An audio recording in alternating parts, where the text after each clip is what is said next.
Hello students, good evening all of you and welcome to the global world academy. So यहाँ पर primary teacher से related एक update आई है जिसके बारे में हम लोग यहाँ पर डिस्कस करने वाले हैं। आज आप यहाँ पर डेट देख सकते हैं 30/6/2023 का ये अपडेट है। ठीक है, कार्यालय लोक शिक्षण संचालनालय मध्य प्रदेश की साइड से ये अपडेट आया है। इसके बारे में इसमें जो है लिस्ट के बारे में बताया गया है। जो यहाँ पर हमारी लिस्ट आई थी उससे रिलेटेड कुछ इन्फॉर्मेशन है, तो वन बाय वन करके हम लोग यहाँ पर डिस्कस कर लेते हैं।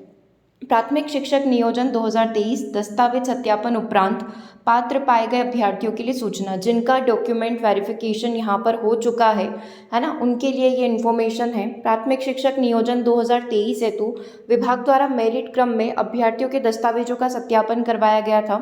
दस्तावेज सत्यापन के उपरांत अंतिम रूप से पात्र पाए गए अभ्यर्थियों की सूची, यहाँ की वेटिंग लिस्ट, यहाँ पर प्रतीक्षा सूची सहित मतलब नॉर्मल लिस्ट और साथ ही जो भी वेटिंग में थे वो सारी लिस्ट यहाँ पर जारी की जा रही है। इस सूची में जिला चयन हेतु पात्रता सूची में विज्ञप्ति रिक्तियों से अधिक संख्या में अभ्यर्थी है, मतलब जितनी यहाँ पर वैकेंसीज है उससे ज़्यादा स्टूडेंट्स को इंक्लूड किया गया है। ठीक है, तो ये इसमें हाईलाइट भी किया हुआ है, तो इस चीज़ को आप ध्यान से देखें। सबसे पहले तो इसमें क्या चीज़ दी गई है, जिनने भी अपना डॉक्यूमेंट वेरिफिकेशन करवा लिया है उनकी एक फाइनल लिस्ट यहाँ पर आने वाली है, जिनको क्या करना है, अपने जिलों का चयन यहाँ पर करना है। ठीक है, तो यहाँ पर एक मेन लिस्ट भी आएगी, साथ में वेटिंग लिस्ट भी है।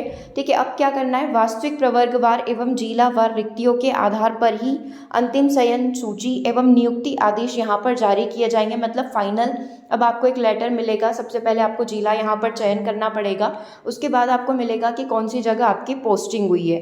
अतः अभ्यर्थी का नाम जिला चयन हेतु पात्रता सूची में होने मात्र से वह नियुक्ति का दावा नहीं कर सकता है। जिला चयन हेतु पात्रता सूची में दर्शित अभ्यर्थियों से यह अपेक्षित किया जाता है। कुछ स्टेप्स आपको यहाँ पर फॉलो करने पड़ेंगे।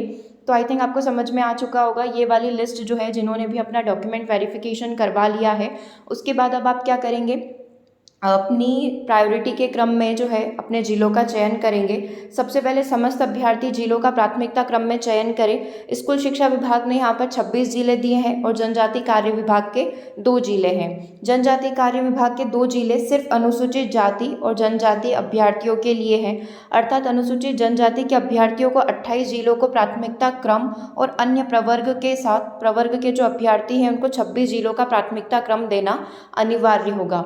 अब आप जो जिलों का चयन करेंगे वो कुछ इस तरीके से आपको करना है। जो अनुसूचित जाति जनजाति में आते हैं वो सबसे पहले अपने जो 2 जिले हैं उनको सिलेक्ट कर लेंगे, किस जिले में आपको अपनी पोस्टिंग देना है, और उसके बाद आप 26 जिलों को रखेंगे। ठीक है, और बाकी जो अदर कैटेगरी से आते हैं उन सभी को 26 जिलों को पहले प्रायोरिटी पर रखना है। फिर आप जो है लास्ट में वो 2 जिले डाल देना जो जनजाति विभाग के अंतर्गत आते हैं। ठीक है, तो इस तरीके से अपनी प्रायोरिटी आपको सेट करनी होगी। अभ्यर्थियों के लिए समस्त जिलों का चयन करना अनिवार्य होगा, अन्यथा उनके द्वारा चयनित जिले लॉक नहीं हो पाएंगे। मतलब जितने भी जिले आपको 28 दिख रहे हैं तो 28 के 28 आपको लॉक करना होंगे, है ना। तो यहाँ पर लिखा हुआ है कि अगर आपने ऐसा नहीं किया तो ये जिले लॉक नहीं होंगे। सभी जिलों को प्राथमिकता क्रम में देने पर ही जिला विकल्प लॉक होगा, अन्यथा वे चयन प्रक्रिया से बाहर हो जाएंगे। तो बहुत ही ध्यान से आप इन 28 जिलों का चयन करेंगे। ऐसे अभ्यर्थी जो जिला चयन की इस प्रक्रिया में भाग नहीं लेंगे, सिंपली वो इस स्ट्रीम से बाहर हो जाएंगे। दैट मीन्स उनका सिलेक्शन यहाँ पर नहीं होगा। ओके, अभ्यर्थी अपनी प्राथमिकता के आधार पर जिलों का प्राथमिकता क्रम निर्धारित कर लें और दिनांक 1 से 4 जुलाई तक TRCMP ऑनलाइन पोर्टल पर प्राथमिकता क्रम में जिलों के चयन को लॉक कर दें। ठीक है, 1 से 4 जुलाई तक का टाइम हमारे पास रहेगा। अभी इसकी एक अपडेट और आ जाएगी, पोर्टल पर सारी चीज़ें ओपन हो जाएगी और आप क्या करेंगे, अपने प्रायोरिटी बेस पर जिलों का चयन कर लेंगे। अभ्यर्थियों द्वारा चयनित जिलों को प्राथमिकता क्रम के आधार पर मेरिट क्रम में जिलावार प्रवर्गवार रिक्तियों के आधार पर जिलावार चयन सूची तैयार कर जारी की जाएगी। आपने जैसे भी अपने जिलों का चयन किया कि आपको इस जिले में अपनी पोस्टिंग देनी है, ऐसे करके आपने 28 जिले सिलेक्ट करे हैं, उसमें से जिस भी नंबर के आधार पर, मेरिट के आधार पर आपको अपना जिला यहाँ पर मिल जाएगा। जिला परिवर्तन के संबंध में कोई भी अभ्यावेदन यहाँ पर स्वीकार नहीं किया जाएगा। दैट मीन्स कि अगर जो जिला आपको अलॉट हो जाता है फिर आप भोपाल जाकर बोलेंगे कि नहीं हमको ये चेंज करवाना है, वो पॉसिबल नहीं होगा। तो आप अभी से अपनी प्रायोरिटी को सेट करके रखेंगे। जिलावार चयन सूची जारी होने के उपरांत आगामी कार्रवाई हेतु पृथक से सूचित किया जाएगा। इसके बाद की इन्फॉर्मेशन जिला चयन सूची अपडेट होने के बाद आएगी कि आगे की क्या प्रोसेस है। ठीक है, अभ्यर्थियों को पुनः सूचित किया जाता है। इस अकेले के अंदर 3 बार मेंशन किया गया है कि जो भी इस प्रक्रिया को कंप्लीट नहीं करते हैं, मतलब जिन्होंने ये प्रायोरिटी सेट नहीं करी, जिला चयन प्रक्रिया में हिस्सा नहीं लिया, वो डायरेक्टली इस सूची से बाहर हो जाएंगे। दैट मीन्स उनकी जो पात्रता सूची है उसको यहाँ से हटा दिया जाएगा। दैट मीन्स सिलेक्शन आपका नहीं होगा।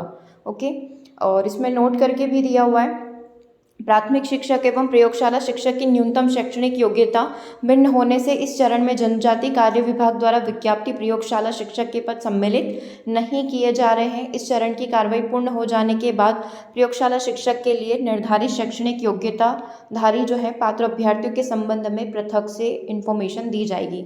दैट मीन्स अभी भी कुछ पद ऐसे हैं जो ट्राइबल से कनेक्टेड है ना, जैसे कि इसमें मेंशन किया गया है कि जो जनजाति कार्य विभाग के प्रयोगशाला शिक्षक हैं, अभी उनके पद यहाँ पर नहीं आए हैं। उनकी वैकेंसीज जो है सिलेक्शन लिस्ट है वो बाद में अलग से आएगी।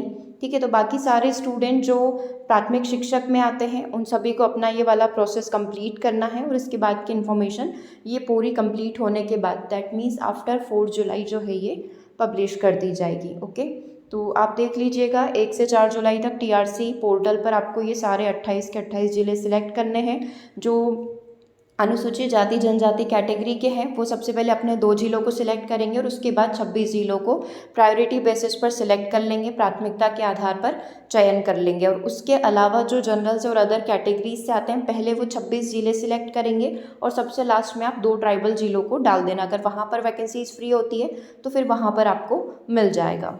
ओके, तो यही सारी इन्फॉर्मेशन जो अभी जस्ट अपडेट हुई है ये अभी हमने आपके साथ शेयर कर दी। बाकी आप सभी व्हाट्सएप ग्रुप से जुड़ जाइएगा ताकि यदि और कोई अपडेट आती है तो वो आप सभी के साथ शेयर कर दी जाए 8770803840 पर। ठीक है, थोड़ी देर में आपकी लाइव क्लास है तो हम लोग मिलते हैं फिर लाइव क्लास के अंदर। Thanks for watching.